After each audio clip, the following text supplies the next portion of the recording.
game dev. We all love it, we all kinda suck at it, and most importantly, we all feel an insatiable urge to do it. It's kinda like sex, but in our blind passion, it's easy to forget that the process of making a game is just that, a process. And while yes, you can make a game by constantly jumping from art to music to programming, doesn't mean you should. And believe me, I learned this the hard way. You see, I'm currently trying to grind out game jams to go from a level 1 talentless bastard to a level 99 game dev god. Up until now, in my epic anime training arc, I took the do whatever the fuck you want in a constant state of panic to hopefully cobble up something remotely playable approach. And it resulted in, well, just watch my previous video. So for my next jam, I came up with my genius, unbeatable workflow.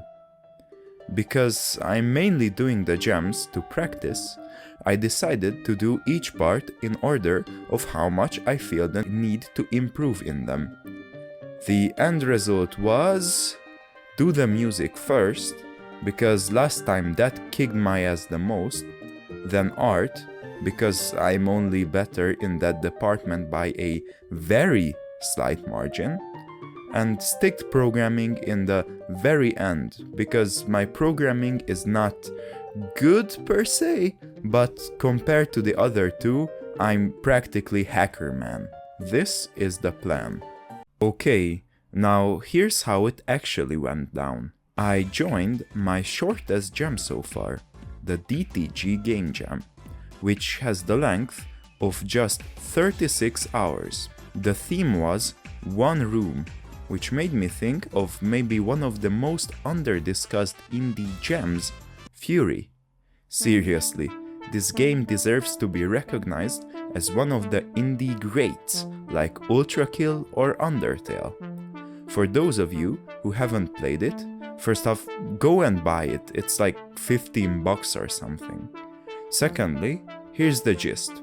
You go through 10-ish bosses who each have several phases, and all of them are like a bullet hell level condensed to a single fight.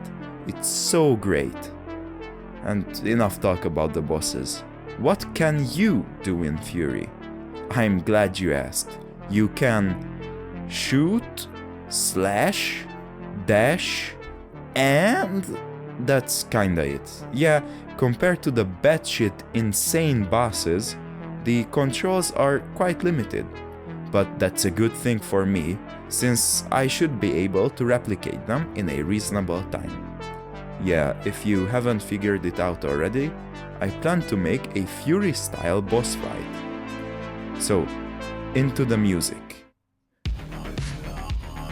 Fury has an amazing dark synthwave OST made mostly by Carpenter Brut, so I'm pretty excited to try to replicate it. And you know what? Compared to my very low skill level, it turned out alright.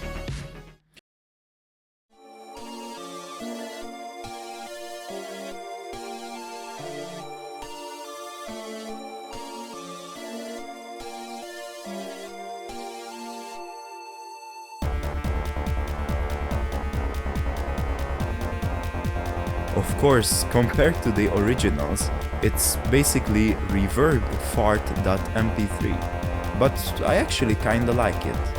Next up, art. I tried to make the game look a little futuristic, so in the end I settled in you being this cyborg dude who fights this guard robot in his prison cell. Who is he? Why is the robot committing police brutality? Shh! We don't ask questions like that around here.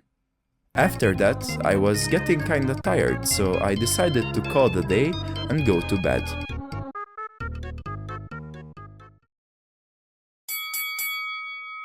On day 2, the only thing left was programming, and to be honest, working like this felt like using an asset pack, only the assets were made by me the day before. In the beginning, everything went well. I added the map and the player with controls and animations. Then I made the dash, a whole hitbox system, then the swing. But here I ran into the biggest problem of this workflow. Yeah, I didn't forget of the topic of this video. This ain't no shitty clickbait. I have the mind of an actual iPad kid.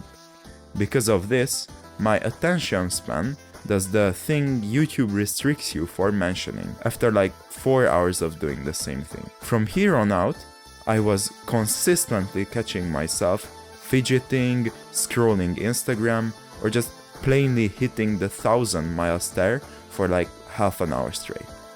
This exponentially decreased my efficiency to the point where, by the deadline was approaching, the boss still had no attacks. At this point, I was so done with this project. I just gave the boss one really basic attack, exported and submitted the project, and went to bed. Although the game ended up straight up unfinished, it still was a great lesson for me to account for human error and negative traits more. So I think it was worth it. In my upcoming project, I think I'll make a very simplistic beta version before making the assets to split up the programming more. And I think that was all. Goodbye!